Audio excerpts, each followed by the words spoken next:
Hey VC, how you doing? This is Christian down here in Santiago, Chile, doing kind of a quick video, mostly because of what I heard today on the radio. They were talking about a big album that's celebrating a big milestone in this day. It was released many years ago on March the 3rd, 1986. Yes.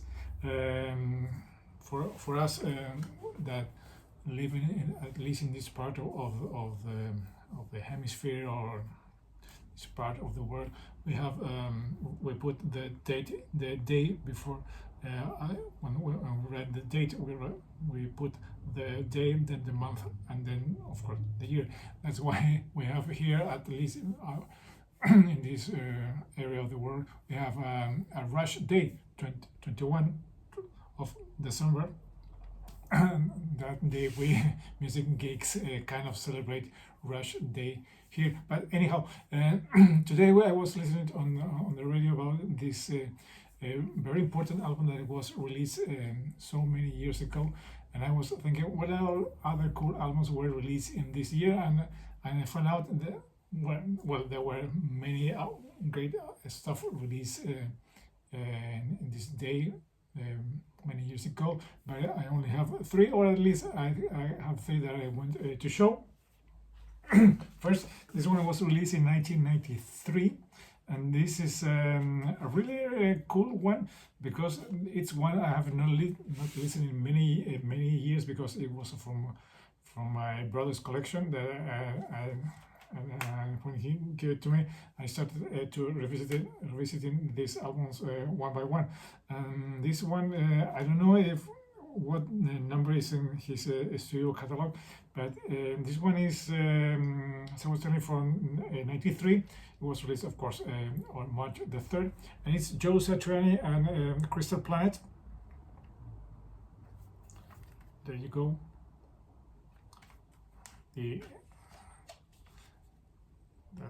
This is a really good one. I wasn't very much aware of what he was doing back then, also because I was listening maybe to other things, and I don't know why I got kind of tired of listening to this kind of music. But when I was going back through my brother's collection, and it was time to listen to the Satriani stuff that he left here. This one was really good. It was much better than I remember. Many cool songs. House Full of Bullets, I think that's one of the singles in this album, and it's really good. And it was a nice surprise to give it a listen to this one, and find out that you know what he was doing was kind of cool. Of course, it was so different that it was coming out on that period in music history. It was '93, of course. Nirvana and all that type of music had exploded a couple of maybe 1 year and a half earlier. So all this kind of music, rock music, was not cool, was not a good thing to listen or to try to promote. But I think I also saw his performance in Chile back then when he came here as a solo artist, and it was a great show. But there it goes, released in 1993. Joe Satriani, Crystal Planet, good stuff. 16 songs, maybe too many songs, but I think it's a good one. That if you have this one, what about giving it a new listening, and you might find out it is really good. That deserves another spin. This one was kind of also a surprise, because I thought it was a couple of years before actually it was released, and it's the third album by this very cool band. It's the first album on a major label. They have a couple of releases on a small independent record label on their home country. but this is the first one. They signed a major deal with an international company.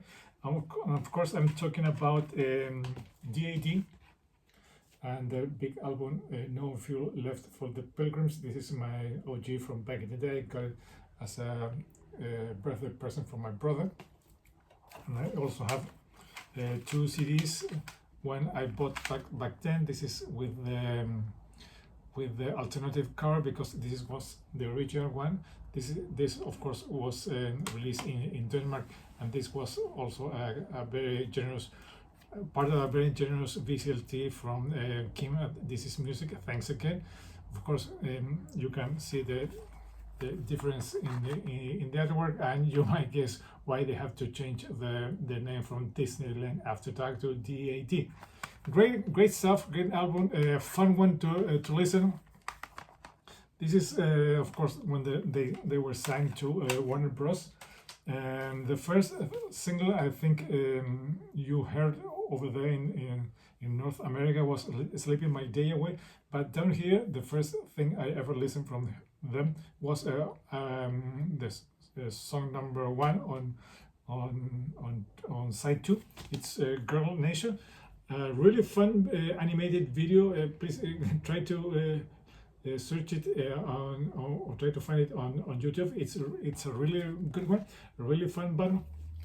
This is when they were, as you can see, kind of a glam metal, because the first album they sounded like a cowpunk kind of surfer garage type of music, and in this one they embrace that sound that it was coming from Los Angeles, and all that sound, the Rat, the Motleys, all the even the Guns N' Roses, and all the cool stuff that was coming from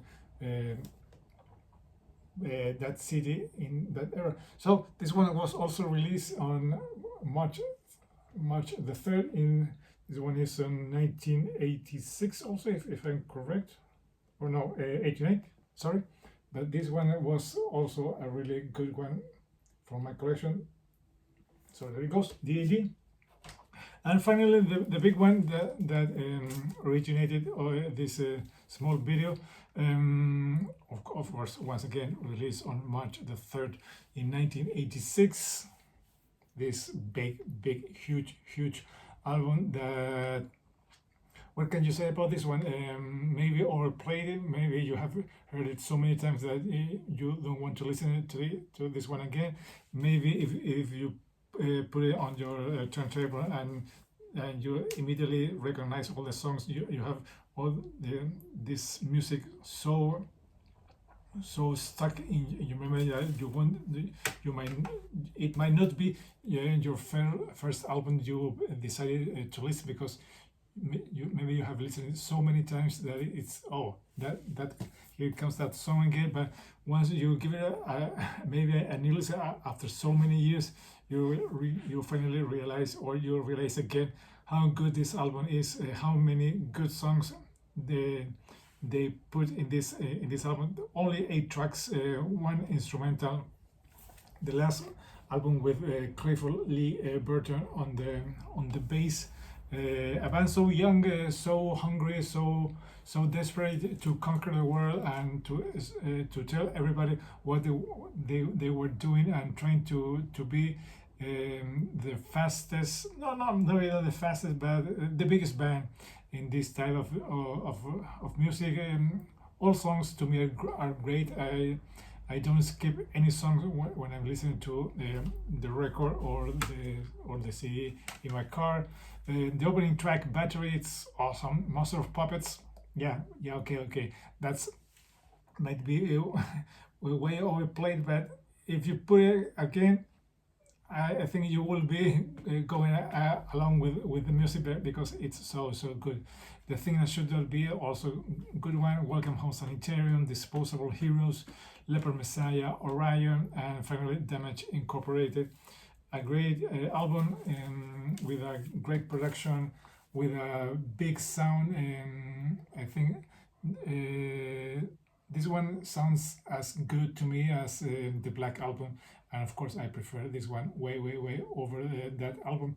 Um, Maybe the last Metallica the last perfect album they did, it can be a little bit better than Justice for All, but I think the first four albums, and especially this one, is a huge album, and you can't deny the impact this one had on many of us 39 years ago. That's the big milestone. 39 years ago, that big album was released. Where were you 39 years ago? If you want to leave a comment, I will be very glad to respond. Or even maybe you can do a video showing some stuff from a collection that were released 39 years ago, maybe not on March the 3rd, or maybe on the next days. So that's it. I think it's more than enough. 11 minutes. This is Christian down here in Santiago, Chile, saying goodbye until next time.